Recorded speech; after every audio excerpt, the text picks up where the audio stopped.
वो बड़े लक्ष्य हासिल कर सकते हैं क्या? कुछ अचीव कर सकते हैं क्या? आपको पता है ना, उन्होंने तय किया है हर वर्ष एक प्रधानमंत्री, दूसरे वर्ष दूसरा, तीसरे वर्ष तीसरा।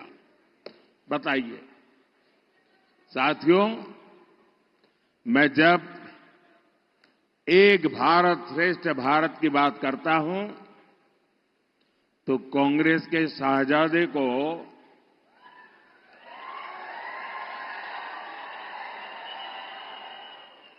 बुखार चढ़ जाता है। कहते हैं कि मोदी एक भारत की बात क्यों करता है? भारत को खंड खंड में देखने वाले लोग प्रधानमंत्री पद को भी खंड खंड में बांटना चाहते हैं। 5 साल में 5 पीएम का इनका प्लान, यानी बारी बारी देश को लूटने की योजना।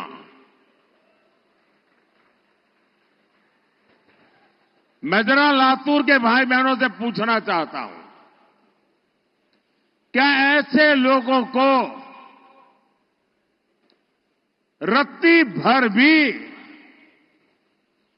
मौका दे सकते हैं क्या? दुनिया के इस चुनौतीपूर्ण समय में क्या हम देश को अस्थिरता में झोंक सकते हैं क्या? भाइयों और बहनों, कांग्रेस ने आपको लूटने का भी एक बहुत खतरनाक प्लान बनाया है।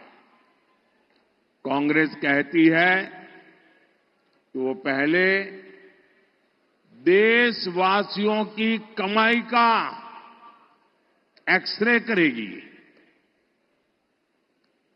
फिर आपकी संपत्ति पर कब्जा करेगी और फिर उसे अपने वोट बैंक को बांट देगी। आप मुझे बताइए, आप अपनी संपत्ति कांग्रेस को देना चाहेंगे क्या? उनकी सरकार कब्जा करना चाहे, कब्जा करने देंगे क्या? ये आपकी गाढ़ी कमाई, मेहनत की कमाई, उसको लूटने देंगे क्या? साथियों, कांग्रेस की नजर सिर्फ आपकी वर्तमान कमाई पर ही नहीं है, लेकिन आप जो संपत्ति अपने बच्चों के लिए जोड़ रहे हैं, उस पर भी कांग्रेस गीध नजर लगा करके बैठी हुई है। आपने सुना होगा उनके महाशय क्या कह रहे हैं। अब हमारे देश में तो हम लोग खुद मेहनत करते हैं, भोग नहीं करते हैं, जरूरत से ही जिंदगी पूरी करते हैं और पाई पाई बचाते रहते हैं। हमारे स्वभाव में है और हर मां बाप की इच्छा रहती है कि कुछ न कुछ बचाएं ताकि मरने के बाद कुछ अपने संतानों को दे करके जाएं। ये हर मां बाप की इच्छा होती है कि नहीं होती है? गरीब से गरीब मां बाप होगा तो भी बच्चों को कुछ दे करके जाना चाहता है कि नहीं जाना चाहता है? अब ये कहते हैं कि आपने जो कमाया है, जो जमा किया है, वो पूरा का पूरा आप अपने संतानों को नहीं दे सकते हैं। अगर आपने 10 एकड़ भूमि है और बच्चों को मरने के बाद देना चाहते हो तो 5 एकड़ दे पाओगे। 5 एकड़ ये कांग्रेस का मकसद है, वो ले लेंगे। आपके पास 2 घर हैं तो एक घर आप बेटे को नहीं दे पाएंगे, एक ही दे पाएंगे।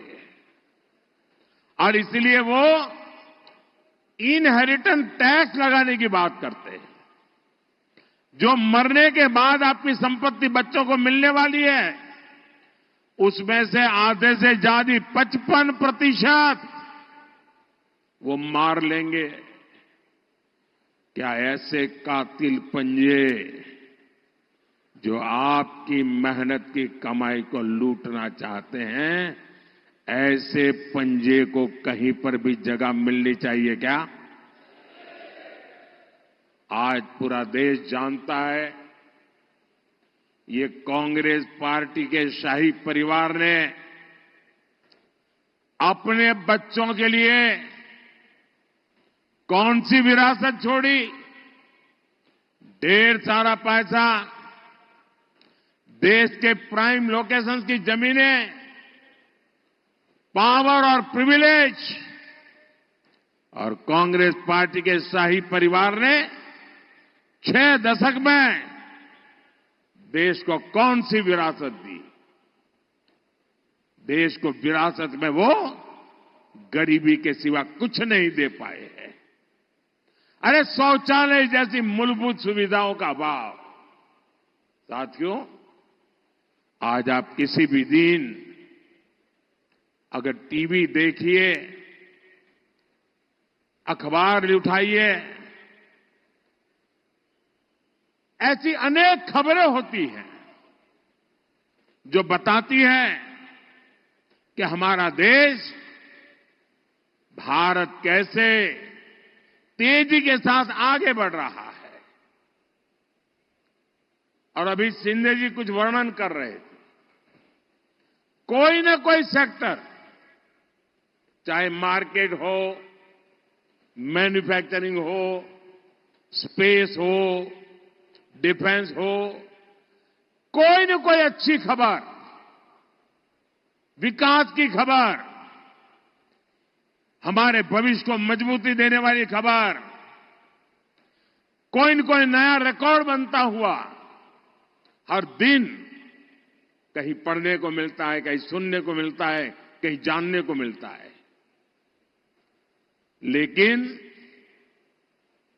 2014 के पहले का समय याद कीजिए, वो कालखंड याद कीजिए।